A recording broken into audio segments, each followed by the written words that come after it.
Bonjour, donc je vais vous présenter QCM Cam qui a été fait par Sébastien Cogé. Voilà, c'est un système donc de QCM interactif par lequel on répond avec des pancartes que les élèves tiennent dans leurs mains. Alors l'interface commence directement par la création d'un QCM qu'on édite directement. Il suffit de double-cliquer et je vais mettre par exemple quelle est la couleur du cheval blanc. Voilà, je prends une écrit donc bleu, rouge, blanc, vert. Voilà. Voilà, il s'agit ici directement. Voilà. Si je veux créer une autre question, j'appuie sur le bouton plus, tout simplement. J'ai une deuxième question que j'édite voilà, en mettant des réponses. Je peux me limiter à deux réponses par exemple. Voilà, tout à fait possible. Si je peux aller même plus loin dans les questions en éditant ici et choisir quelle est la bonne réponse. Donc là par exemple C. Alors c'est pas obligatoire, mais ça permet directement de voir ceux qui ont bon de manière colorée et de pouvoir en discuter avec la classe. Mais ça c'est pas vraiment, c'est pas obligatoire de mettre la réponse, hein. Ce qui est obligatoire c'est tout simplement de mettre des questions.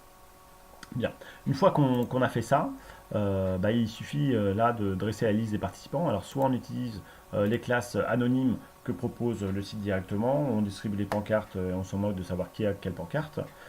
Sauf si on veut nous récupérer les réponses et savoir qui a répondu quoi. Dans ce cas-là, il s'agit d'importer la liste de nos élèves. Alors, on a deux moyens d'y arriver. Soit on crée notre classe en ajoutant un à un nos participants, ça peut être un peu long, mais ça se fait très bien. Soit on importe directement un fichier, mais une fois qu'on a fait ça, on peut récupérer, enregistrer cette liste-là dans un fichier pour pouvoir le réimporter plus tard. Soit on le crée à partir de Pronote en créant un fichier en CSV, voilà, qui se fait très bien. C'est-à-dire comme ça, moi que j'ai créé mes classes, voilà. Mais je vais charger donc là une liste bidon hein, d'élèves, voilà, qui est ici. Ça c'est ma vraie classe. Voilà. Donc une fois que je clique dessus, ma liste d'élèves entre guillemets est chargée. Voilà. Et ben, une fois qu'on a fait ça, il suffit de se lancer dessus. Alors, comme là j'ai créé qu'un questionnaire avec une question, je vais plutôt importer un autre questionnaire qui a été fait par notre collègue, justement auteur, par Sébastien. Voilà, il nous a déjà livré beaucoup de questionnaires. Donc, je prends le premier pour l'instant. Voilà, donc le premier questionnaire est chargé. Voilà, donc il y en a à disposition. On n'est pas obligé de tous les refaire, mais on peut les faire nous-mêmes. Une fois que j'ai fait ça, alors là je vais être en mode j'utilise la caméra de l'ordinateur. On peut très bien utiliser le portable, mais pour l'instant je vais me limiter à la caméra de l'ordinateur. Donc voilà, et vous allez retrouver mon visage.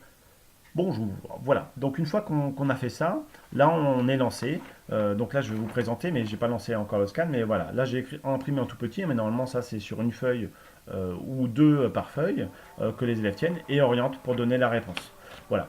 Alors moi j'ai fait ça juste pour que vous voyez comment ça va scanner assez rapidement. Donc une fois qu'on a donné ça aux élèves, euh, et bon, on met directement scanner les réponses. Et une fois que j'ai fait ça, vous voyez, les numéros des élèves apparaissent sur les pancartes. Alors c'est un peu difficile pour moi, voilà. Et ce qui donne la réponse directement. Voilà, donc là il me manque certains parce que peut-être que je mettais la main. Voilà. Donc une fois que c'est fait, on voit qu'il n'y a plus de réponses et toutes les réponses ont été données.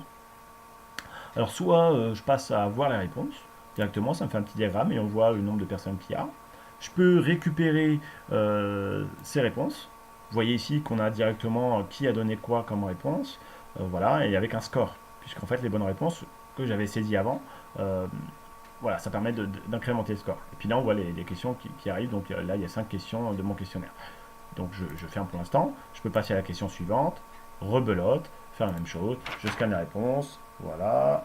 J'ai pas encore. Ah, j'ai pas cliqué sur scanner. Hop, voilà, je scanne. Voilà. Donc ça permet d'être assez rapide. Hop, je vois pas trop ce que je fais. Je sais pas où j'en suis. Le 1, je sais pas où il est. Il est là. Hop, ah, j'ai la main dessus. Voilà. Donc une fois que j'ai fait ça, je peux refaire pareil, voir les réponses de manière globale, en parler aux élèves. Ah, il y en a une majorité qui a eu bon, une majorité qui n'a pas eu bon. On peut voir que là, le tableau général, c'est voilà, implémenté. Ça, on peut le sauvegarder hein, et réutiliser sous forme de CSV. Donc ça permet de récupérer les réponses très rapidement aussi. Voilà, donc je crois que j'ai montré à peu près ce qu'il fallait. Alors, voilà. Il y a une utilisation avec le smartphone qui est possible justement à l'aide du petit bouton ici. Donc ça ouvre une page. Alors, il faut utiliser Firefox pour l'instant. Chrome, il y a un bug pour lequel je cherche aussi d'ailleurs pour aider l'auteur parce qu'en fait, sur internet j'ai vu qu'il y avait une solution possible mais qui est un peu compliquée à gérer. Voilà, parce qu'en fait Chrome utilise forcément la caméra frontale, donc pour scanner les réponses c'est compliqué, on aurait préféré avoir la caméra d'environnement, ce qu'on appelle. Voilà, donc sur Firefox il nous laisse le choix de choisir quelle caméra on veut, donc voilà. Donc pour l'instant il faut mieux utiliser Firefox mais c'est faisable. Voilà, eh bien, écoutez, merci de m'avoir écouté.